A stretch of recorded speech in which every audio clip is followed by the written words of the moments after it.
എനിക്ക് 4 വയസ്സായിരുന്നു എന്റെ ജീവിതം എന്നേക്കുമായി മാറിമറിഞ്ഞത്. അപ്പോഴാണ് എന്റെ സഹോദരി എമിലി ജനിച്ചത്. പെട്ടെന്ന് ഞാൻ എന്റെ സ്വന്തം വീട്ടിൽ അദൃശ്യയായി. എന്റെ ആദ്യകാല ഓർമ്മകൾ എമിലി പാടുന്നതിന്റെ ശബ്ദത്താൽ നിറഞ്ഞു. അവൾക്ക് 3 വയസ്സായപ്പോഴേക്കും എല്ലാ കുടുംബയോഗങ്ങളുടെയും താരമായി അവൾ മാറിയിരുന്നു. ഞാൻ അമ്മയെ തയ്യാറാക്കാൻ സഹായിച്ച ലഘുഭക്ഷണ പ്ലേറ്റുകൾ പിടിച്ചു മൂലയിൽ നിന്നു. എല്ലാവരെയും നിർത്തി കേൾക്കാൻ പ്രേരിപ്പിക്കുന്ന ഒരു മാലാഖ ശബ്ദം എമിലിയുടേതായിരുന്നു. എന്റെ മാതാപിതാക്കളായ ടോമും ലിൻഡയും അവളായിരിക്കും അടുത്ത മരിയ കാരി എന്ന് ഉറച്ചു വിശ്വസിച്ചിരുന്നു.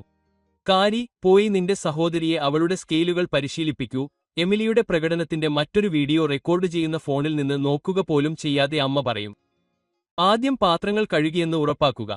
അന്ന് എനിക്ക് 8 വയസ്സായിരുന്നു, എമിലിക്ക് 4 വയസ്സായിരുന്നു. പിങ്ക് നിറത്തിലുള്ള ട്യൂട്ടുവിൽ അവൾ ലിവിംഗ് റൂമിൽ ചുറ്റിനടക്കുമ്പോൾ എമിലിയുടെ പാട്ടുപാടങ്ങൾ ഏകോപിപ്പിക്കുന്നതിൽ അമ്മ വളരെ തിരക്കിലായിരുന്നു. കാരണം ഞാൻ വാഷിംഗ് മെഷീൻ എങ്ങനെ ഉപയോഗിക്കണമെന്ന് പഠിക്കുകയായിരുന്നു. എനിക്ക് സാറയുടെ ജന്മദിന പാർട്ടിക്ക് പോകാൻ പറ്റില്ലേ? എനിക്ക് 12 വയസ്സുള്ളപ്പോൾ ഒരു ശനിയാഴ്ച രാവിലെ ഞാൻ ചോദിച്ചു. അമ്മ കണ്ണുകൾ ഉരുട്ടി. കാരണം എമിലിക്ക് കമ്മ്യൂണിറ്റി സെന്ററിൽ ഒരു പരിപാടിയുണ്ട്. അവളുടെ വസ്ത്രധാരണത്തിൽ നിങ്ങളുടെ സഹായം ആവശ്യമാണ്. പക്ഷേ ഞാൻ സാറയ്ക്ക് വാക്കുകൊടുത്തു. സ്വാർത്ഥയാകരുത് കാരി, അച്ഛൻ ഇടപെട്ടു. നിങ്ങളുടെ സഹോദരിക്ക് നിങ്ങളെ വേണം. അവൾക്ക് യഥാർത്ഥ കഴിവുണ്ട്. അവൻ തന്നെ നിർത്തിയതുപോലെയല്ല, പക്ഷേ അവൻ എന്താണ് ഉദ്ദേശിച്ചതെന്ന് എനിക്കറിയാമായിരുന്നു. എന്നെപ്പോലെയല്ല. എല്ലാം മാറിയ ദിവസം ഞാൻ ഓർക്കുന്നു. എമിലിക്ക് 11 വയസ്സും എനിക്ക് 15 വയസ്സുമായിരുന്നു. അവളും അവളുടെ സുഹൃത്തുക്കളും മേൽനോട്ടമില്ലാതെ മാളിൽ പോയിരുന്നു. ആ പ്രായത്തിൽ എനിക്ക് ഒരിക്കലും ചെയ്യാൻ അനുവാദമില്ലാത്ത ഒന്ന്. അവർ മണിക്കൂറുകളോളം ഐസ്ക്രീം പാർലറിൽ ചെലവഴിച്ചു. ഞായറാഴ്ച മുതൽ ഞായറാഴ്ച വരെ ഓർഡർ ചെയ്തു. ആർക്കാണ് കൂടുതൽ ഭക്ഷണം കഴിക്കാൻ കഴിയുക എന്ന് കാണാൻ മത്സരിച്ചു. പിറ്റേന്ന് രാവിലെ എമിലി തൊണ്ടവേദനയോടെ ഉണർന്നു. അത് പെട്ടെന്ന് വഷളായി. അവളുടെ വോക്കൽ കോഡുകൾക്ക് കേടുപാടുകൾ സംഭവിച്ച ഒരു ഗുരുതരമായ സ്ട്രെപ്പ് കേസായി വളർന്നു. അവൾ ഇനി ഒരിക്കലും അതേ രീതിയിൽ പാടാൻ സാധ്യതയില്ലെന്ന് ഡോക്ടർ പറഞ്ഞു. അവർ ആശുപത്രിയിൽ നിന്ന് തിരിച്ചെത്തുമ്പോൾ ഞാൻ അടുക്കളയിൽ ഗൃഹപാഠം ചെയ്യുകയായിരുന്നു. ഇത് നിങ്ങളുടെ തെറ്റാണ്, അമ്മ എന്നോട് നിലവിളിച്ചു. നീ അവളുടെ മൂത്ത സഹോദരിയാണ്. നീ അവളെ നോക്കണമായിരുന്നു. പക്ഷേ നീ പറഞ്ഞതുപോലെ ഞാൻ അലക്കു ജോലിയും ബാത്റൂം വൃത്തിയാക്കലും ചെയ്യുകയായിരുന്നു. ഒഴികഴിവുകളൊന്നുമില്ല. അച്ഛൻ മേശയിൽ കൈയടിച്ചു. 1 മാസമായി നീ ജോലിയില്ലാതെ കിടക്കുകയാണ്. ഫോണില്ല, ടിവിയില്ല, ഒന്നുമില്ല. ഒരുപക്ഷെ അത് നിന്നെ ഉത്തരവാദിത്തം ഏറ്റെടുക്കാൻ പഠിപ്പിച്ചേക്കാം. ആ രാത്രി സീലിംഗിലേക്ക് നോക്കി കിടക്കുമ്പോൾ ഞാൻ സ്വയം ഒരു വാഗ്ദാനം ചെയ്തു. എപ്പോഴെങ്കിലും ആരുടെയും നിഴലിൽ ജീവിക്കേണ്ടി വരാത്ത ഒരു ജീവിതം ഞാൻ കെട്ടിപ്പടുക്കും. ഒരു വേലക്കാരനും ബലിയാടും മാത്രമായിരുന്ന ഈ വീട്ടിൽ എനിക്ക് കുറച്ചു വർഷങ്ങൾ കൂടി ജീവിക്കേണ്ടി വന്നു. അടുത്ത 3 വർഷങ്ങൾ വീട്ടുജോലികളുടെയും കുറ്റപ്പെടുത്തലിന്റെയും നിശബ്ദമായ നീരസത്തിന്റെയും മങ്ങലുമായി കടന്നുപോയി. എമിലി കുഴപ്പത്തിൽ അകപ്പെടുമ്പോഴോ, ഒളിച്ചോടുമ്പോഴോ, ക്ലാസുകൾ ഒഴിവാക്കുമ്പോഴോ, അമ്മയുടെ ക്രെഡിറ്റ് കാർഡ് കടം വാങ്ങുമ്പോഴോ എങ്ങനെയോ അത് എന്റെ തെറ്റാണെന്ന് വട്ടമിട്ടു. സ്റ്റേറ്റ് കോളേജിൽ നിന്നുള്ള സ്വീകാര്യതാ കത്ത് ഞങ്ങൾക്കിടയിൽ അടുക്കള മേശയിൽ അമ്മയുടെ ഇറച്ചിയടയ്ക്ക് അടുത്തായിരുന്നു.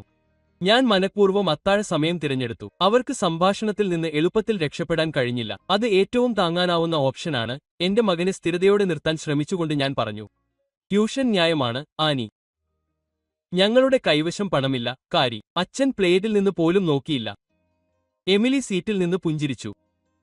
ദിവസം മുഴുവൻ ജോലികൾ ചെയ്യുന്നതിനുപകരം നിങ്ങൾ യഥാർത്ഥ കഴിവുകൾ വികസിപ്പിച്ചെടുക്കേണ്ടതായിരുന്നു. നിങ്ങൾക്ക് എനിക്ക് വേണ്ടി ഒരു ലോൺ എടുക്കാമായിരുന്നു. ഞാൻ അവളെ അവഗണിച്ചുകൊണ്ട് തുടർന്നു. ഞാൻ ബിരുദം നേടി ജോലി ലഭിക്കുമ്പോൾ ഓരോ പൈസയും തിരികെ നൽകാമെന്ന് വാഗ്ദാനം ചെയ്ത് ഞാൻ നിങ്ങൾക്ക് ഒരു രസീത് എഴുതാം. ദയവായി, ഇത് എനിക്ക് പ്രധാനമാണ്. വർഷങ്ങളായി അവൾ പരിപൂർണമാക്കിയ രക്തസാക്ഷി നെടുവീർപ്പിനെക്കുറിച്ച് അമ്മ നെടുവീർപ്പിട്ടു. പ്രിയേ, ഞങ്ങൾ വായ്പകൾ എടുക്കുന്നില്ല. കോളേജ് എല്ലാവർക്കും വേണ്ടിയുള്ളതല്ല. മാളിൽ ജോലി അന്വേഷിക്കുന്നത് എന്തുകൊണ്ട്? അല്ലെങ്കിൽ ആ പുതിയ കഫേ ഡൗൺടൗൺ ആണോ? പക്ഷേ ട്യൂഷന്റെ ഒരു ഭാഗം ഉൾക്കൊള്ളുന്ന ഒരു സ്കോളർഷിപ്പ് എനിക്ക് ലഭിച്ചു. ബാക്കിയുള്ള കാര്യങ്ങളിൽ എനിക്ക് സഹായം ആവശ്യമാണ്. ഞാൻ എല്ലാം ഗവേഷണം ചെയ്തു. ഒരു ബജറ്റ് ഉണ്ടാക്കി. മതി. അച്ഛന്റെ നാൽക്കവല പ്ലേറ്റിൽ തട്ടി. ഞങ്ങൾ വായ്പ വേണ്ടെന്ന് പറഞ്ഞു. ചർച്ച അവസാനിച്ചു. ചിലർ കോളേജിന് വേണ്ടിയുള്ളവരാണ്, മറ്റുള്ളവർ അങ്ങനെയല്ല. അത് സ്വീകരിച്ച് മുന്നോട്ടു പോകുക. ഞാൻ എന്റെ തൊട്ടുകൂടാത്ത അത്താഴത്തിലേക്ക് നോക്കി, കണ്ണീരോടെ പൊരുതി. കാഴ്ച മങ്ങി. എമിലി എപ്പോഴും പോലെ ഷോ ആസ്വദിച്ചുകൊണ്ട് പുഞ്ചിരിക്കുന്നത് ഞാൻ കണ്ടു. ആ രാത്രിയിൽ ഞാൻ എന്റെ ഉറ്റ സുഹൃത്ത് റേച്ചലിനെ വിളിച്ചു. മിഡിൽ സ്കൂൾ മുതൽ ഞങ്ങൾ അടുപ്പത്തിലായിരുന്നു. ഗണിതത്തോടുള്ള ഞങ്ങളുടെ പൊതുവായ സ്നേഹവും അന്യരായ ആളുകളുടെ സ്ഥാനങ്ങളും കാരണം. എന്റെ കുടുംബ സാഹചര്യം കാരണം ഞാൻ കൊറിയൻ കുടിയേറ്റക്കാരായ മാതാപിതാക്കൾ ഡൗൺടൗണിലെ പ്രശസ്തമായ ഗോൾഡൻ ഡ്രാഗൺ റെസ്റ്റോറന്റിന്റെ ഉടമകളായതിനാൽ അവർ സഹായിക്കില്ല. ഞാൻ ഫോണിൽ കരഞ്ഞു. അവർ വായ്പ എടുക്കുന്നതിനെക്കുറിച്ച് പോലും ചിന്തിക്കില്ല. എല്ലാം ശരിയായി ചെയ്യുന്നതിൽ ഇത്രയും വർഷമായി തുടർച്ചയായ ആക്കളുണ്ട്. അവർ ശ്രമിക്കാൻ പോലും പോകുന്നില്ല. റേച്ചൽ ഒരു നിമിഷം മിണ്ടാതിരുന്നു. നാളെ വരൂ. എന്റെ മാതാപിതാക്കൾ നിങ്ങളോട് സംസാരിക്കാൻ ആഗ്രഹിക്കുന്നു. പിറ്റേന്ന് വൈകുന്നേരം ഞാൻ റെസ്റ്റോറന്റിന്റെ ഓഫീസിൽ റേച്ചലിനും അവളുടെ മാതാപിതാക്കളായ മിസ്റ്റർ ആൻഡ് മിസ്സിസ് കിമ്മിനുമൊപ്പം ഇരുന്നു. അവർക്ക് എന്നെ വർഷങ്ങളായി അറിയാം. എന്റെ കുഴപ്പമില്ലാത്ത വീട്ടിൽ നിന്ന് രക്ഷപ്പെട്ട എണ്ണമറ്റ ഉച്ചതിരിഞ്ഞുകൾ ഞാൻ അവരുടെ റെസ്റ്റോറന്റിൽ ഗൃഹപാഠം ചെയ്തു ചെലവഴിച്ചു. നീ വളരുന്നത് ഞങ്ങൾ കണ്ടു, കാരി. മിസ്സിസ് കിം പറഞ്ഞു. നീ ഞങ്ങൾക്ക് രണ്ടാമത്തെ മകളെപ്പോലെയാണ്. റേച്ചൽ ഞങ്ങളോട് എല്ലാം പറഞ്ഞു. മിസ്റ്റർ കിം തലയാട്ടി. നിങ്ങളുടെ ട്യൂഷൻ ഞങ്ങൾ അടയ്ക്കാം. ഞാൻ എതിർക്കാൻ തുടങ്ങി, പക്ഷേ അദ്ദേഹം കൈ ഉയർത്തിപ്പിടിച്ചു. ക്ലാസുകൾക്ക് ശേഷം നിങ്ങൾ ഇവിടെ പാർട്ട് ടൈം ജോലി ചെയ്യും. നല്ല ശമ്പളം, വഴക്കമുള്ള ഷെഡ്യൂൾ. ഞങ്ങൾക്ക് പതുക്കെ പണം തിരികെ നൽകുക. പലിശയില്ല. ഇത് നിങ്ങളുടെ ഭാവിയിലെ നിക്ഷേപമാണ്. കുറച്ച് സമയത്തിന് ശേഷം ഞാൻ സ്റ്റേറ്റ് കോളേജിലെ എന്റെ ഡോർ റൂമിലേക്ക് മാറി. ഞാൻ എന്റെ സാധനങ്ങൾ പാക്ക് ചെയ്യുമ്പോൾ എന്റെ മാതാപിതാക്കൾ അത് ശ്രദ്ധിച്ചില്ല. എമിലിയുടെ വലിയ പിയാനോ പാരായണം ആസൂത്രണം ചെയ്യുന്ന തിരക്കിലായിരുന്നു അവർ. നഷ്ടപ്പെട്ട അവളുടെ പാട്ടിന്റെ ശബ്ദത്തിന് പകരമായി ഒരു പുതിയ പ്രതിഭയെ കണ്ടെത്താനുള്ള അവരുടെ ഏറ്റവും പുതിയ ശ്രമം. ഞാൻ പകൽ സമയത്ത് ക്ലാസുകൾ ആരംഭിച്ചു. വൈകുന്നേരങ്ങളിൽ ഗോൾഡൻ ഡ്രാഗണിൽ ജോലി ചെയ്തു. വെയിറ്റിംഗ് ടേബിളുകൾ മുതൽ ഇൻവെന്ററി കൈകാര്യം ചെയ്യുന്നതുവരെ എല്ലാം പഠിച്ചു. എന്റെ 2ാം വർഷത്തിൽ ഒരു യാദൃശ്ചികമായി ചൊവ്വാഴ്ചയാണ് കോൾ വന്നത്. ഞാൻ ലൈബ്രറിയിൽ പഠിക്കുമ്പോൾ അമ്മയുടെ നമ്പർ എന്റെ ഫോൺ സ്ക്രീനിൽ മിന്നി. ഒരു നിമിഷം ഞാൻ അതിലേക്ക് നോക്കി. എന്റെ ഹൃദയം മിടിക്കുന്നു. ഞങ്ങൾ മാസങ്ങളായി സംസാരിച്ചിട്ടില്ല. ഹേയ് പ്രിയേ, അവൾ പറഞ്ഞു. ശ്രദ്ധ തിരിക്കുന്നതായി തോന്നുന്നു. പശ്ചാത്തലത്തിൽ ശബ്ദമുണ്ടായിരുന്നു. ഒരുപക്ഷെ എമിലി പുതിയ എന്തെങ്കിലും പരിശീലിക്കുന്നുണ്ടാകാം. ഇപ്പോൾ പരിശോധിക്കുന്നു. നിങ്ങൾ എന്താണ് ചെയ്യാൻ പോകുന്നത്? Double quote. ഞാൻ കോളേജിലാണ്, ഞാൻ മറുപടി പറഞ്ഞു. പണത്തെക്കുറിച്ചുള്ള ചോദ്യങ്ങൾക്കായി, അവരുടെ സഹായമില്ലാതെ ഞാൻ എങ്ങനെ കൈകാര്യം ചെയ്യുന്നു എന്നതിനെക്കുറിച്ചുള്ള ചോദ്യങ്ങൾക്കായി കാത്തിരുന്നു. ഓ, അത് നന്നായി, അവൾ അവ്യക്തമായി പറഞ്ഞു. എമിലിക്ക് അഡ്വാൻസ്ഡ് ക്ലാസുകളിൽ എ ഗ്രേഡ് ലഭിക്കുന്നു. ഞങ്ങൾക്ക് വളരെ അഭിമാനമുണ്ട്.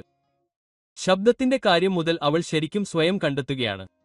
ഞാൻ സ്കൂളിന് എങ്ങനെ പണം നൽകുന്നു എന്നതിനെക്കുറിച്ച് ഒരു ചോദ്യവും വന്നില്ല. അവർ ചോദിക്കാൻ വേണ്ടത്ര ശ്രദ്ധിച്ചില്ല. ഞാൻ വിവരങ്ങൾ സ്വമേധയാ നൽകിയില്ല. അമ്മ ഫോൺ കട്ട് ചെയ്തതോടെ സംഭാഷണം ആരംഭിച്ചതുപോലെ വേഗത്തിൽ അവസാനിച്ചു.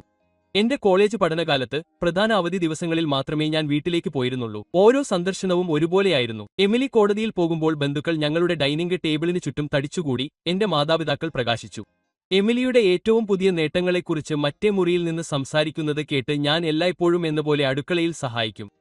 എന്റെ ജൂനിയർ വർഷത്തിലെ നന്ദി പറയൽ വ്യത്യസ്തമായി. സൂസൻ അമ്മായി എമിലിയുടെ കോളേജ് പദ്ധതികളെക്കുറിച്ച് ചോദിക്കാൻ തുടങ്ങിയപ്പോൾ ഞാൻ മധുരക്കിഴങ്ങ് കാസറോൾ തയ്യാറാക്കുകയായിരുന്നു. അമ്മ അഭിമാനത്തോടെ പ്രഖ്യാപിച്ചു. ഞങ്ങൾ വർഷങ്ങളായി സമ്പാദിക്കുന്നു. ഞങ്ങളുടെ ലിറ്റിൽ സ്റ്റാർസ് വിദ്യാഭ്യാസ ഫണ്ട് തയ്യാറാണ്. അവൾക്ക് ഇഷ്ടമുള്ളിടത്തേക്ക് പോകാൻ ആവശ്യമായ പണം ഞങ്ങൾ മാറ്റിവെച്ചു. ഞാൻ കാസറോൾ ഏതാണ്ട് താഴെയിട്ടു. സെറാമിക് പാത്രം എന്റെ കൈകൾ അടുപ്പിലെ മിറ്റുകളിലൂടെ പൊള്ളിച്ചു. പക്ഷേ ഞാൻ കേട്ട സത്യം പോലെ അത് അത്ര വേദനാജനകമായിരുന്നില്ല. 2 വർഷം മുമ്പ് എനിക്ക് സഹായം ആവശ്യമുള്ളപ്പോൾ അവർ ദാരിദ്ര്യം അവകാശപ്പെട്ടു. ഇപ്പോൾ എനിക്കറിയാമായിരുന്നു, എനിക്കുവേണ്ടിയല്ല അവർ പണം ശേഖരിച്ചു വെച്ചിരുന്നത്. ആ രാത്രി എന്റെ പഴയ കിടപ്പുമുറിയിൽ ഞാൻ റേച്ചലിനെ വിളിച്ചു കരഞ്ഞു. അവരുടെ കൈവശം പണമുണ്ടായിരുന്നു. ഞാൻ മന്ത്രിച്ചു. എന്റെ കുട്ടിക്കാലത്തെ പുതപ്പിനടിയിൽ ഒതുങ്ങി. ഞാൻ അത് ചെലവഴിക്കേണ്ടതാണെന്ന് അവർ കരുതിയില്ല. എന്നിട്ട് അവരെ തെറ്റാണെന്ന് തെളിയിക്കൂ, അവൾ ഉറച്ചു പറഞ്ഞു. നിങ്ങൾ ഇതിനകം അത് ചെയ്യുന്നു. അവൾ പറഞ്ഞത് ശരിയാണ്. ഞാൻ എന്റെ പഠനത്തിലും ഗോൾഡൻ ഡ്രാഗണിലെ എന്റെ ജോലിയിലും മുഴുകി. ബിരുദം നേടിയതോടെ ഞാൻ കിമ്മിന് ഓരോ പൈസയും തിരികെ നൽകുക മാത്രമല്ല, വിജയകരമായ ഒരു ബിസിനസ് നടത്തുന്നതിന്റെ എല്ലാ വശങ്ങളും ഞാൻ പഠിച്ചു. വെയിട്രസിൽ നിന്ന് ഷിഫ്റ്റ് സൂപ്പർവൈസറായി അസിസ്റ്റന്റ് മാനേജരായി മാറാനുള്ള വഴി ഞാൻ പഠിച്ചു. എല്ലാം 3.9 GPA നിലനിർത്തിക്കൊണ്ട്. റെസ്റ്റോറന്റിലെ എന്റെ അവസാന ദിവസം മിസ്റ്റർ കിം എന്നെ അദ്ദേഹത്തിന്റെ ഓഫീസിലേക്ക് വിളിച്ചു. മോർഗനിലും ചേസ് കോർപ്പറേഷനിലും എനിക്ക് ഒരു സുഹൃത്തുണ്ട്, അയാൾ പറഞ്ഞു, ഒരു ബിസിനസ് കാർഡ് തന്റെ മേശപ്പുറത്ത് വെച്ചുകൊണ്ട്. അവർക്ക് ബുദ്ധിമാനും കഠിനാധ്വാനിയുമായ ഒരാളെ വേണം, നിങ്ങളെപ്പോലെയുള്ള ഒരാളെ. നിങ്ങൾ ഞങ്ങളുടെ ഇൻവെന്ററി സിസ്റ്റത്തെ എങ്ങനെ മാറ്റിമറിച്ചുവെന്നും കാര്യക്ഷമത 30% വർദ്ധിപ്പിച്ചതായും ഞാൻ അവനോട് പറഞ്ഞു. അയാൾക്ക് വളരെ താൽപ്പര്യമുണ്ട്.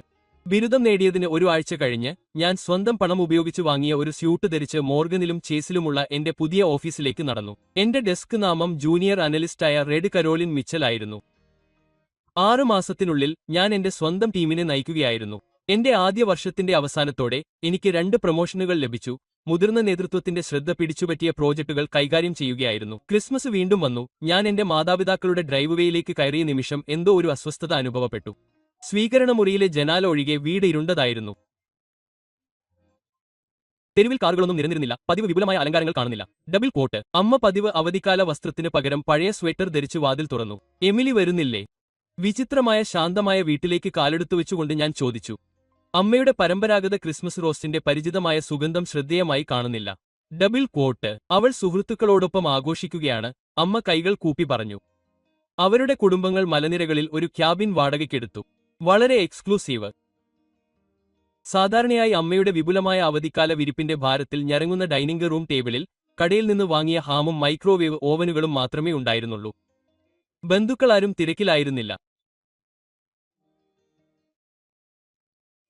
ക്രിസ്മസ് സംഗീതം മുഴങ്ങിയില്ല. അച്ഛൻ കസേരയിലിരുന്നു. ഞാൻ ഓർക്കുന്നതിലും പ്രായമുള്ളതായി തോന്നി. ഞങ്ങൾക്ക് ചില തിരിച്ചടികൾ ഉണ്ടായിട്ടുണ്ട്, അമ്മ ഒടുവിൽ സമ്മതിച്ചു. അവളുടെ ശബ്ദം ഒരു മന്ത്രത്തിന് അപ്പുറമായിരുന്നു.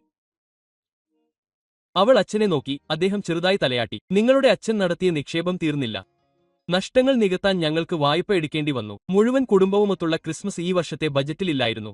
Double quote. അവർ ഭക്ഷണം തിരഞ്ഞെടുക്കുന്നത് ഞാൻ കണ്ടു. ഒരിക്കൽ വളരെ ശക്തരായി തോന്നിയ, എന്റെ ജീവിതത്തിന്റെ എല്ലാ വശങ്ങളും നിയന്ത്രിച്ച ആളുകൾ.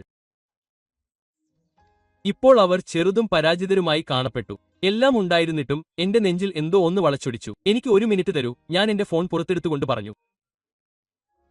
ഞാൻ ഡെലിവറി ഓപ്ഷനുകളിലൂടെ സ്ക്രോൾ ചെയ്തു. ക്രിസ്മസിന് തുറന്നിരുന്ന റെസ്റ്റോറന്റുകൾക്ക് ദൈവത്തിന് നന്ദി. 20 മിനിറ്റും നൂറുകണക്കിന് മിനിറ്റുകളും കഴിഞ്ഞപ്പോൾ ഞാൻ ഒരു വിരുന്ന് ഓർഡർ ചെയ്തു. Prime rib, glazed ham, truffle mashed ഉരുളക്കിഴങ്ങ്, വറുത്ത പച്ചക്കറികൾ, 3 വ്യത്യസ്ത പൈകൾ. മനോഹരമായ പാക്കേജിംഗിൽ ഭക്ഷണമെത്തി. ഒരു നല്ല ക്രിസ്മസ് അത്താഴത്തിന്റെ സമ്പന്നമായ സുഗന്ധം വീട് നിറച്ചു. ഞങ്ങൾ ഭക്ഷണം കഴിക്കുമ്പോൾ എന്റെ അമ്മ എന്റെ ഡിസൈനർ വാച്ചിലേക്ക് നോക്കുന്നത് ഞാൻ കണ്ടു. അവരുടെ പ്രതിമാസ യൂട്ടിലിറ്റി ബില്ലിനേക്കാൾ വിലയുള്ള സിൽക്ക് ബ്ലൗസ്. Double quote. ഞങ്ങൾ ചിന്തിച്ചുകൊണ്ടിരിക്കുകയായിരുന്നു, അവൾ ശ്രദ്ധാപൂർവം പറഞ്ഞു. അച്ഛനുമായി ഒരു നോട്ടം പങ്കിട്ടു.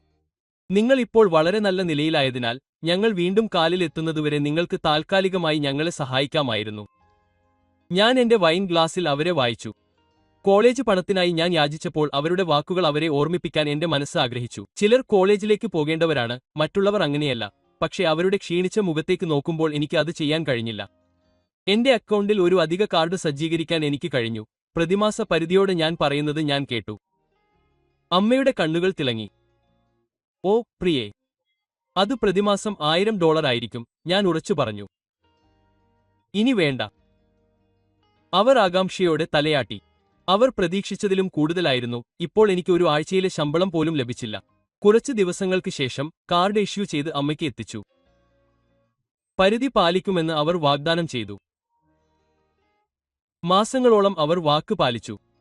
നിരക്കുകൾ ന്യായമായിരുന്നു. പലചരക്ക് സാധനങ്ങൾ, യൂട്ടിലിറ്റികൾ, അടിസ്ഥാന ആവശ്യങ്ങൾ. എന്റെ അക്കൗണ്ടിൽ നിന്ന് പണം പോകുന്നത് ഞാൻ ശ്രദ്ധിച്ചില്ല. ചിലപ്പോൾ സ്റ്റേറ്റ്മെന്റുകൾ പരിശോധിക്കുമ്പോൾ ഞാൻ ഒരു വേനൽക്കാലത്ത് ഹൈസ്കൂളിൽ ജോലി ചെയ്തിരുന്ന പലചരക്ക് കടയിൽ നിന്ന് കോളേജിലേക്ക് പണം ലാഭിക്കാൻ ശ്രമിച്ചുകൊണ്ട് ചാർജുകൾ കാണുമായിരുന്നു. വിരോധാഭാസം എനിക്ക് നഷ്ടപ്പെട്ടില്ല. 2 വർഷം കടന്നുപോയി, കാര്യങ്ങൾ മെച്ചപ്പെടുന്നുവെന്ന് ഞാൻ മണ്ടത്തരമായി കരുതി. പ്രതിമാസ അലവൻസ് ഞങ്ങളുടെ ബന്ധത്തിന് ഒരു താളം സൃഷ്ടിച്ചു. അവരുടെ ചെലവുകളെക്കുറിച്ച് സംസാരിക്കാൻ അമ്മ വിളിക്കുമായിരുന്നു. എങ്ങനെയോ അത് യഥാർത്ഥ സംഭാഷണങ്ങളായി പരിണമിച്ചു, അല്ലെങ്കിൽ ഞാൻ അങ്ങനെ കരുതി. എമിലിയും ഞാനും വീണ്ടും സംസാരിക്കാൻ തുടങ്ങി. എന്നിരുന്നാലും അവളുടെ മത്സരാത്മകത മാറിയിട്ടില്ല. ഒരു ജോലി നേട്ടത്തെക്കുറിച്ച് ഞാൻ പറയുമ്പോഴെല്ലാം അവളുടെ പുഞ്ചിരി ഇടുങ്ങിയതായിരിക്കും, അവളുടെ കണ്ണുകൾ ചെറുതായി ചുരുങ്ങും. കുട്ടിക്കാലം മുതൽ എനിക്ക് ഓർമ്മയുള്ള ടെൽഡെയിൽ അടയാളങ്ങൾ. Senior project manager. അത് നല്ലതാണ്, അവൾ എന്റെ ഹൈസ്കൂൾ നേട്ടങ്ങളെ നിരാകരിക്കാൻ ഉപയോഗിച്ച അതേ സ്വരത്തിൽ പറയും. വിൽസൺ ആൻഡ് കമ്പനിയിൽ എനിക്ക് പ്രൊമോഷന് സമയമായി. അതൊരു ചെറിയ സ്ഥാപനമാണ്, പക്ഷേ വളരെ എക്സ്ക്ലൂസീവ് ആണ്. എല്ലാവർക്കും അവിടെ സമ്മർദ്ദം താങ്ങാൻ കഴിയില്ല. എമിലിയുടെ പുതിയ കാമുകൻ ജെയിംസിനെക്കുറിച്ച് അമ്മയ്ക്കും അച്ഛനും സംസാരിക്കാതിരിക്കാൻ കഴിഞ്ഞില്ല. അവൻ വളരെ നല്ല സ്റ്റോക്കിൽ നിന്നാണ് വരുന്നത്. ഞങ്ങളുടെ പ്രതിമാസ കോളുകളിൽ അമ്മ തിരക്കുകൂട്ടുമായിരുന്നു. ഡൗൺടൗണിലെ ആ റിയൽ എസ്റ്റേറ്റ് കമ്പനിയുടെ ഉടമകളാണ് അവന്റെ മാതാപിതാക്കൾ. അമ്മയുടെ കാർഡിലെ പ്രതിമാസ ചാർജുകൾ ഇക്കാലമത്രയും ന്യായമായിരുന്നു. പലചരക്ക് സാധനങ്ങൾ, യൂട്ടിലിറ്റികൾ, ഇടയ്ക്കിടെ അത്താഴം. സാധാരണ കാര്യങ്ങൾ, പ്രതീക്ഷിച്ച കാര്യങ്ങൾ. അവരെ സഹായിക്കുന്നതിൽ എനിക്ക് സന്തോഷിക്കാൻ പോലും തുടങ്ങി. ഒരുപക്ഷെ ഈ സാമ്പത്തിക സഹായം ഞങ്ങളുടെ തകർന്ന ബന്ധത്തെ സുഖപ്പെടുത്തുന്നതുപോലെ. പിന്നെ എല്ലാം തകർത്ത ഇൻസ്റ്റാഗ്രാം പോസ്റ്റ് വന്നു. എന്റെ പ്രണയികളോടൊപ്പം പറുദീസ. വിവാഹനിശ്ചയം കഴിഞ്ഞ ഹവായ അനുഗ്രഹിക്കപ്പെട്ടു. എമിലിയുടെ അടിക്കുറിപ്പ് ഇങ്ങനെയായിരുന്നു. ഫോട്ടോയിൽ അവളും ജെയിംസും ഒരു പ്രാകൃത കടൽത്തീരത്ത്, ഞങ്ങളുടെ മാതാപിതാക്കളും അവരുടെ അരികിൽ പ്രകാശിക്കുന്നതായി കാണിച്ചു. ജെയിംസിന്റെ അമ്മ മിസ്സിസ് ആൻഡേഴ്സൺ ഒരു ഡിസൈനർ സൺഡ്രസ് ധരിച്ചിരുന്നു. മിസ്റ്റർ ആൻഡേഴ്സൺ അഭിമാനത്തോടെ മകന്റെ അരികിൽ, ജെയിംസിന്റെ തോളിൽ ഒരു കൈ നിന്നു. എന്റെ വിരൽ മിഡ്സ്ക്രോൾ മരവിച്ചു. ഇത് എപ്പോഴാണ് സംഭവിച്ചത്? എന്തുകൊണ്ടാണ് അവർ എന്നോട് പറയാതിരുന്നത്? അടുത്ത പോസ്റ്റ് എന്റെ രക്തം തണുത്തു. എല്ലാവർക്കും ഈ മാന്ത്രിക വിവാഹനിശ്ചയ യാത്ര സാധ്യമാക്കിയതിന് അമ്മയ്ക്കും അച്ഛനും വളരെ നന്ദി. സ്വപ്നതുല്യമായ ഈ അവധിക്കാലം 2 കുടുംബങ്ങൾക്കും സമ്മാനിക്കണമെന്ന് അവർ നിർബന്ധിച്ചു. സ്നേഹത്താൽ സ്പോൺസർ ചെയ്യപ്പെട്ട എക്കാലത്തെയും മികച്ച മാതാപിതാക്കൾ. എന്റെ മനസ്സിൽ എന്തോ ഒന്ന് മിന്നിമറഞ്ഞു. ഞാൻ എന്റെ ബാങ്കിംഗ് ആപ്പ് തുറന്നു, കൈകൾ വിറച്ചു. അതാ അവർ. അമ്മയുടെ കാർഡിലെ ചാർജുകൾ ഞാൻ നിശ്ചയിച്ച പ്രതിമാസ പരിധിയേക്കാൾ വളരെ കൂടുതലാണ്. ഹോണോലുലുവിലേക്കുള്ള 6 റൗണ്ട് ട്രിപ്പ് ഫസ്റ്റ് ക്ലാസ് ടിക്കറ്റുകൾ $12,400. ഗ്രാൻഡ് വാ റിസോർട്ട് 7 രാത്രികൾക്കുള്ള 3 സമുദ്ര കാഴ്ച സ്യൂട്ടുകൾ $18,600. മൊറാമോട്ടോയിൽ സ്വാഗത അത്താഴം $2,800. ദമ്പതികൾ സ്പാ ചികിത്സകൾ $1,200. സൂര്യാസ്തമയ സെയിലിംഗ് വിനോദയാത്ര $1,600. ബീച്ച് ഫ്രണ്ട് സ്വകാര്യ അത്താഴ ക്രമീകരണം $3,500. എന്നെ ക്ഷണിച്ചിട്ടില്ലാത്ത അവരുടെ രഹസ്യ കുടുംബ അവധിക്കാലം ചെലവഴിക്കാൻ അവർ എന്റെ പണം ഉപയോഗിച്ചു. എമിലിക്കും അവളുടെ ഭാവി ഭർത്തൃവീട്ടുകാർക്കും വേണ്ടി വിപുലമായ ഒരു വിവാഹനിശ്ചയ ആഘോഷം നടത്തി. യഥാർത്ഥത്തിൽ അതിന് പണം നൽകിയ വ്യക്തിയെ ഒഴിവാക്കി. എന്റെ കൈകൾ വല്ലാതെ വിറച്ചു. അമ്മയുടെ നമ്പർ ഡയൽ ചെയ്യാൻ എനിക്ക് 3 തവണ ശ്രമിക്കേണ്ടി വന്നു. 1 റിംഗ്, 2 റിംഗ്, 3. ഹലോ. അമ്മയുടെ ശബ്ദം കാറ്റുള്ളതും സാധാരണവുമായിരുന്നു. പശ്ചാത്തലത്തിൽ ഹവായിയൻ സംഗീതവും തിരമാലകളുടെയും കണ്ണടകളുടെയും ശബ്ദത്തോടൊപ്പം മുഴങ്ങി. ചിരി. എമിലിയുടെ വ്യതിരിക്തമായ ചിരി ഞാൻ തിരിച്ചറിഞ്ഞു. Double quote. നീ എവിടെയാണ്? ശത്രുതാപരമായ ക്ലയന്റുകളുമായി ഇടപെടുമ്പോൾ ബുദ്ധിമുട്ടുള്ള ബോർഡ് മീറ്റിംഗുകളിൽ ഞാൻ ഉപയോഗിച്ച അതേ സ്വരം ഞാൻ സ്ഥിരമായും പ്രൊഫഷണലായും നിലനിർത്തി. ഓ പ്രിയേ, അവൾ മടിച്ചു. പാർട്ടിയിൽ നിന്ന് മാറുന്നതുപോലെ സംഗീതം മങ്ങി. നിന്റെ അച്ഛനും ഞാനും ഒരു ചെറിയ ഇടവേള എടുക്കാൻ തീരുമാനിച്ചു. കുറച്ച് വിശ്രമിക്കൂ. ഈയിടെയായി കാര്യങ്ങൾ എത്ര ബുദ്ധിമുട്ടാണെന്ന് നിങ്ങൾക്കറിയാം. ഒരു ചെറിയ ഇടവേള. ഞാൻ വീണ്ടും ബാങ്കിംഗ് ആപ്പ് എടുത്തു. എമിലി, ജെയിംസ്, അദ്ദേഹത്തിന്റെ മുഴുവൻ കുടുംബവുമൊത്ത് ഗ്രാൻഡ് വാ റിസോർട്ടിൽ എന്റെ സ്വതന്ത്രമായ കൈ മുഷ്ടിയിൽ മുറുകെ പിടിക്കുന്നു. അത്തരമൊരു ഇടവേളയ്ക്ക് $40,000 കൂടുതൽ ചിലവാകും. അമ്മേ, എന്റെ $40,000. നിശബ്ദത. പിന്നെ അടക്കിപ്പിടിച്ച ശബ്ദങ്ങൾ. അമ്മ ഫോൺ മറക്കുകയായിരുന്നു, പക്ഷേ എനിക്ക് ഇപ്പോഴും കഷണങ്ങൾ കാണാൻ കഴിയുമായിരുന്നു. അവൾക്കറിയാം ഞാൻ എമിലി എന്താണ് ചെയ്യേണ്ടത്. ഒരുപക്ഷേ നിങ്ങൾ അങ്ങനെ ചെയ്യണം. അമ്മേ, എല്ലാവരുടെയും യാത്രയ്ക്ക് പണം നൽകാൻ എന്റെ കാർഡ് എന്തിനാണ് നിങ്ങൾ ഉപയോഗിച്ചത്? പിന്നെ എന്റെ സ്വന്തം സഹോദരിയുടെ വിവാഹനിശ്ചയ പാർട്ടിയിലേക്ക് എന്നെ ക്ഷണിക്കാത്തതെന്താണ്? കൂടുതൽ അടക്കിപ്പിടിച്ച സംഭാഷണം. തുടർന്ന് ഫോൺ കൈകൾ മാറുമ്പോൾ തുരുമ്പെടുത്തു. പുതിയ ശബ്ദം വന്നപ്പോൾ എമിലിയുടെ വാക്കുകൾ അവജ്ഞയോട് തുള്ളിച്ചാടി. മിസ് എക്സിക്യൂട്ടീവ്, അവൾ പുച്ഛത്തോടെ പറഞ്ഞു. നിങ്ങളെ ഇവിടെ ആവശ്യമില്ല. നിങ്ങൾ ഇനി കുടുംബം പോലുമല്ല. വെറും ഒരു നടക്കാൻ പോകുന്ന ATM. നിങ്ങളുടെ ചെറിയ വിജയഗാഥ ഉപയോഗിച്ച് എല്ലാം നശിപ്പിക്കാൻ ഞങ്ങൾ ആഗ്രഹിക്കുന്നില്ല. എന്റെ വിവാഹനിശ്ചയം ആഘോഷിക്കുമ്പോൾ നിങ്ങളുടെ വിലയേറിയ കരിയറിനെക്കുറിച്ച് ആരും കേൾക്കാൻ ആഗ്രഹിക്കുന്നില്ല. ആ വാക്കുകൾ ശാരീരികമായി ഒരു പ്രഹരം പോലെയാണ്, പക്ഷേ ഞാൻ എന്നെത്തന്നെ ശാന്തനാക്കിയിരുന്നു. നിങ്ങളുടെ ചെറിയ പാർട്ടിക്ക് ATM $20,000 നൽകി. വിമാനയാത്രകൾക്കും അധിക ചെലവുകൾക്കും $20 കൂടി. നിങ്ങളുടെ തികഞ്ഞ കുടുംബ നിമിഷത്തിനായി ഞാൻ നൽകുന്ന പണമാണിത്. അതെ. എമിലി പരുഷമായും തണുത്തും ചിരിച്ചു. ശരി, നിങ്ങൾ എന്തിനാണ് നല്ലത്, അല്ലേ? നിങ്ങൾ നിങ്ങളുടെ ഫാൻസി ജോലി ചെയ്യുന്നത് തുടരുക. നിങ്ങളുടെ പണം ചെലവഴിക്കുന്നതിൽ ഞങ്ങൾക്ക് സന്തോഷമുണ്ടാകും. എന്തായാലും നിങ്ങൾക്ക് ഉപയോഗപ്രദമാകുന്ന ഒരേയൊരു കാര്യം അതാണ്. കുട്ടികളായിരുന്നപ്പോഴും എപ്പോഴും അങ്ങനെയായിരുന്നു. ഇപ്പോൾ നീ ഒടുവിൽ ഒരു ലക്ഷ്യം നേടിയിരിക്കുന്നു. ഫോൺ നിലച്ചു. ഞാൻ ഉടനെ തിരിച്ചു വിളിക്കാൻ ശ്രമിച്ചു. അമ്മയിൽ നിന്ന് മറുപടിയില്ല. നേരെ വോയ്സ്മെയിലിലേക്ക്. ഞാൻ അച്ഛന്റെ നമ്പറിൽ ശ്രമിച്ചു. അതേ കാര്യം. എമിലിയുടെ ഫോൺ ഒരിക്കൽ റിംഗ് ചെയ്തു. വോയ്സ്മെയിലിലേക്ക് പോകുന്നതിനു മുമ്പ് അവൾ കോൾ നിരസിച്ചു. മിനിറ്റുകൾക്കുള്ളിൽ എന്റെ ഫോണിൽ അറിയിപ്പുകൾ ഒന്നിനു പുറകെ ഒന്നായി വന്നു. ഞങ്ങൾ പങ്കിട്ട എല്ലാ സോഷ്യൽ മീഡിയ പ്ലാറ്റ്ഫോമുകളിലും ഉപയോക്താവ് നിങ്ങളെ ബ്ലോക്ക് ചെയ്തു. എന്റെ മാതാപിതാക്കളുടെ പ്രൊഫൈലുകൾ ആദ്യം അപ്രത്യക്ഷമായി, പിന്നെ എമിലിയുടേതും. എന്റെ നമ്പർ ബ്ലോക്ക് ചെയ്യുന്നതിനു മുമ്പ് അമ്മയിൽ നിന്ന് ഒരൊറ്റ സന്ദേശം വന്നു. നിങ്ങളുടെ മനോഭാവത്തിലും അസൂയയിലും ഞങ്ങൾക്കെല്ലാം മടുത്തു. ഞങ്ങളെ വെറുതെ വിടൂ. എമിലിക്ക് വേണ്ടത്ര പ്രത്യേക നിമിഷങ്ങൾ നിങ്ങൾ നശിപ്പിച്ചു. ഞാൻ സന്ദേശത്തിലേക്ക് നോക്കി. എന്റെ നെഞ്ചിൽ തണുത്തതും കഠിനവുമായ എന്തോ ഒന്ന് പരന്നു കിടക്കുന്നു. ഞാൻ വീണ്ടും ബാങ്കിംഗ് ആപ്പ് തുറന്നപ്പോൾ എന്റെ കൈകൾ വിറയ്ക്കുന്നില്ല. ഇത്തവണ യാത്രാ റിസർവേഷൻ വിഭാഗത്തിലേക്ക് നാവിഗേറ്റ് ചെയ്തു. ഇത്രയും കാലം അവരുടെ ദുരുപയോഗത്തിന് എന്നെ ബന്ധിപ്പിച്ചിരുന്ന ശൃംഖലയിലെ മറ്റൊരു കണ്ണി തകർക്കുന്നതുപോലെ തോന്നി. 3 ആഡംബര സമുദ്ര കാഴ്ച സ്യൂട്ടുകൾക്കായുള്ള ഹോട്ടൽ റിസർവേഷനുകൾ ക്യാൻസൽ ചെയ്തു. ദമ്പതികളുടെ മസാജ് പാക്കേജുകളും സൂര്യാസ്തമയ കപ്പലോട്ട വിനോദയാത്രകളും റദ്ദാക്കി. സ്വകാര്യ ബീച്ച് ഫ്രണ്ട് ഡിന്നർ ഏർപ്പാടുകൾ ക്ലിക്ക് ചെയ്യുക. റദ്ദാക്കിയ 6 പേരുടെ റിട്ടേൺ ഫസ്റ്റ് ക്ലാസ് ഫ്ലൈറ്റ് ടിക്കറ്റുകൾ ക്ലിക്ക് ചെയ്യുക. അമ്മയുടെ കാർഡ് ക്ലിക്ക് ചെയ്യുക. ശാശ്വതമായി നിർജ്ജീവമാക്കി. ഹോട്ടൽ അവരുടെ മുറികൾക്ക് പണം നൽകിയിട്ടില്ലെന്ന് അറിയിച്ചപ്പോൾ അവരുടെ മുഖം സങ്കൽപ്പിച്ചുകൊണ്ട് ഞാൻ എന്റെ ഫോൺ വെച്ചു കാത്തിരുന്നു. മുറിയിലേക്ക് എന്തെങ്കിലും ചാർജ് ചെയ്യാൻ ശ്രമിച്ചപ്പോൾ നിരസിക്കപ്പെട്ടു. അവരുടെ റിട്ടേൺ ഫ്ലൈറ്റുകൾ നിലവിലില്ലെന്ന് അവർ കണ്ടെത്തി.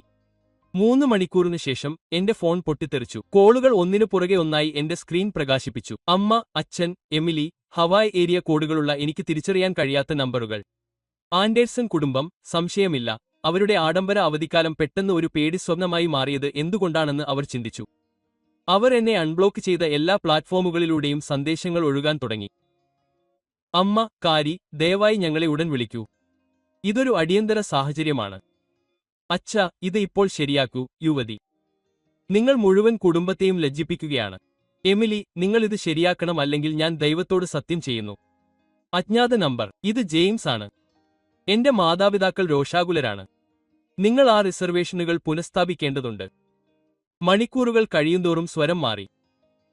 അമ്മേ, പ്രിയേ, ദയവായി നമുക്ക് ഇതിനെക്കുറിച്ച് സംസാരിക്കാം. അച്ഛ, ഞങ്ങൾ നിങ്ങൾക്ക് പണം തിരികെ നൽകും. ഞങ്ങളെ സഹായിക്കൂ. എമിലി, വരൂ. കാരി, ഇത് എന്റെ വിവാഹനിശ്ചയമാണ്. അത്ര നിസ്സാരമായി പെരുമാറരുത്, ജെയിംസ്. എന്റെ മാതാപിതാക്കൾ ഇതെല്ലാം നിർത്തലാക്കുമെന്ന് ഭീഷണിപ്പെടുത്തുകയാണ്. ഞാൻ അവയെല്ലാം വായിക്കാതെ വിട്ടു, പിന്നീട് ഓരോ നമ്പറും അക്കൗണ്ടും ബ്ലോക്ക് ചെയ്തു. പക്ഷേ സ്ക്രീൻഷോട്ടുകൾ എടുക്കുന്നതിനു മുമ്പ് എനിക്ക് അവ ആവശ്യമാണെന്ന് എനിക്ക് തോന്നി. അർദ്ധരാത്രിയോടെ അറിയിപ്പ് വന്നു. എമിലി മിച്ചൽ ഒരു പുതിയ സ്റ്റാറ്റസ് പോസ്റ്റ് ചെയ്തു. എന്റെ ജീവിതത്തിലെ ഏറ്റവും സന്തോഷകരമായ നിമിഷം എന്റെ സ്വന്തം സഹോദരി നശിപ്പിക്കാൻ ശ്രമിക്കുമെന്ന് എനിക്ക് വിശ്വസിക്കാൻ കഴിയില്ല. അവൾ എപ്പോഴും എന്റെ സന്തോഷത്തിൽ അസൂയപ്പെടുന്നു. പക്ഷേ ഇതൊരു പുതിയ അധപതനമാണ്. വെറുപ്പോടെ ഞങ്ങളുടെ മുഴുവൻ കുടുംബത്തിന്റെയും അവധിക്കാലം റദ്ദാക്കുന്നു. സ്വന്തം സഹോദരിയുടെ വിവാഹനിശ്ചയ ആഘോഷത്തിന് ആരാണ് അങ്ങനെ ചെയ്യുന്നത്? ചിലർക്ക് മറ്റുള്ളവർ സന്തോഷിക്കുന്നത് കാണാൻ കഴിയില്ല. വിഷമുള്ള കുടുംബം. ഹൃദയം തകർന്നു. അഭിപ്രായങ്ങൾ ഉടനടി വന്നു. ഓ എന്റെ ദൈവമേ, അത് ഭയങ്കരമാണ്. ഏതു തരത്തിലുള്ള സഹോദരിയാണ് അത് ചെയ്യുന്നത്? അവളിൽ എന്തോ ഒരു തെറ്റുണ്ടെന്ന് എനിക്കറിയാമായിരുന്നു. നിങ്ങൾ ആദ്യം വിവാഹം കഴിക്കുന്നതിനാൽ അവൾക്ക് അസൂയ തോന്നുന്നു. നിങ്ങളുടെ പാവപ്പെട്ട മാതാപിതാക്കൾക്ക് വളരെ നാണക്കേടായിരിക്കും. ഞാൻ വളരെ നേരം മിണ്ടാതിരുന്നു. എന്റെ പ്രതികരണം തയ്യാറാക്കുമ്പോൾ എന്റെ വിരലുകൾ കീബോർഡിന് മുകളിലൂടെ പറന്നു.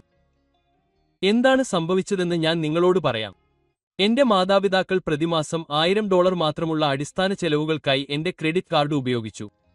ഇന്നലെ എമിലിയുടെ വിവാഹനിശ്ചയത്തിനായി ആഡംബര ഹവായ അവധിക്കാലം ചെലവഴിക്കാൻ അവർ എന്റെ പണത്തിൽ നിന്ന് $40,000 ചെലവഴിച്ചതായി ഞാൻ കണ്ടെത്തി. അവർ ചോദിച്ചില്ല. അവർ എന്നോട് പറഞ്ഞില്ല. അവർ എന്നെ ക്ഷണിച്ചില്ല. എന്തുകൊണ്ടെന്ന് ചോദിക്കാൻ ഞാൻ വിളിച്ചപ്പോൾ, ഞാൻ കുടുംബമല്ല, നടക്കാൻ പോകുന്ന ഒരു ATM മാത്രമാണെന്ന് എമിലി എന്നോട് പറഞ്ഞു. എന്നെ തടയുന്നതിനു മുമ്പ് എന്റെ അമ്മയുടെ അവസാന സന്ദേശം: ഞങ്ങൾക്കെല്ലാം നിങ്ങളെ മടുത്തു. അതെ, ഞാൻ ഒരിക്കലും അനുവദിച്ചിട്ടില്ലാത്ത റിസർവേഷനുകൾ ഞാൻ റദ്ദാക്കി. ഞാൻ ഒരിക്കലും പണം നൽകാൻ സമ്മതിക്കാത്ത മടക്ക് വിമാനങ്ങൾ റദ്ദാക്കി. എനിക്ക് പങ്കെടുക്കാൻ അനുവാദമില്ലാത്ത അവധിക്കാലത്തിന് ധനസഹായം നൽകുന്നത് ഞാൻ നിർത്തി. എല്ലാ സന്ദേശങ്ങളുടെയും സ്ക്രീൻഷോട്ടുകൾ ഇതാ. ക്രെഡിറ്റ് കാർഡ് പ്രസ്താവനകൾ ഇതാ. നിങ്ങളുടെ പാവം എമിലിയെയും അവളുടെ നശിച്ച വിവാഹനിശ്ചയ പാർട്ടിയെയും കുറിച്ചുള്ള സത്യമിതാ. യഥാർത്ഥത്തിൽ വിഷലിപ്തമായവർ ആരാണെന്ന് നിങ്ങൾ സ്വയം വിലയിരുത്തുക. വേലിയേറ്റം ഉടനടി മാറി. അഭിപ്രായങ്ങൾ അപലപനത്തിൽ നിന്ന് പിന്തുണയിലേക്ക് മാറി. ഓ എന്റെ ദൈവമേ, എമിലി, നിങ്ങൾക്ക് എങ്ങനെ കഴിയും? നിങ്ങളുടെ സഹോദരിയുടെ പണം ഉപയോഗിച്ച് അവളെ ഒഴിവാക്കുക. അത് ക്രൂരതയാണ്. ആ പാവം ആൻഡേഴ്സൺസ് ഈ കുടുംബത്തിന്റെ നാടകത്തിൽ കുടുങ്ങിപ്പോകുന്നു. കാരി, നീ ചെയ്തത് ശരിയായ കാര്യമാണ്. ധൈര്യമായിരിക്കൂ. അനന്തരഫലങ്ങൾ ഒരു സ്ലോ മോഷൻ ട്രെയിൻ അപകടം പോലെയാണ് വികസിച്ചത്. പരസ്പര സുഹൃത്തുക്കളിലൂടെയും സോഷ്യൽ മീഡിയയിലൂടെയും ഹവായിയിൽ ഞാൻ അഴിച്ചുവിട്ട കുഴപ്പത്തിന്റെ പൂർണ്ണ വ്യാപ്തി ഞാൻ മനസ്സിലാക്കി. എന്റെ മാതാപിതാക്കൾക്ക് 3 വ്യത്യസ്ത സുഹൃത്തുക്കളിൽ നിന്ന് പണം കടം വാങ്ങേണ്ടി വന്നു, വീട്ടിലേക്ക് ഇക്കണോമി ഫ്ലൈറ്റുകൾ ബുക്ക് ചെയ്യാൻ. മറ്റെല്ലാ അതിഥികളുടെയും മുന്നിൽ ഗ്രാൻഡ് വാ റിസോർട്ടിൽ നിന്ന് പുറത്തുകടക്കാൻ അവർ നിർബന്ധിതരായി. എമിലി ലോബിയിൽ ഒരു കോപാകുലത പ്രകടിപ്പിച്ചു. അത് ടിക്ടോക്കിൽ അവസാനിച്ചു.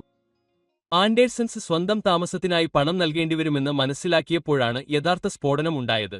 അവർക്ക് പൂർണ്ണ ശമ്പളമുള്ള ആഡംബര അവധിക്കാലം വാഗ്ദാനം ചെയ്തു. പക്ഷേ അവർ എന്റെ കുടുംബത്തിന്റെ നുണകളുടെ വലയിൽ കുടുങ്ങിയതായി കണ്ടെത്തി. ഞങ്ങൾ നിങ്ങളെ വിശ്വസിച്ചു. ശ്രീമതി ആൻഡേഴ്സൺ കുളത്തിനരികിൽ എന്റെ അമ്മയോട് നിലവിളിച്ചു. എല്ലാം നീയാണ് നോക്കുന്നതെന്ന് നീ പറഞ്ഞു. ഇത് എത്ര നാണക്കേടാണെന്ന് നിനക്ക് എന്തെങ്കിലും അറിയാമോ?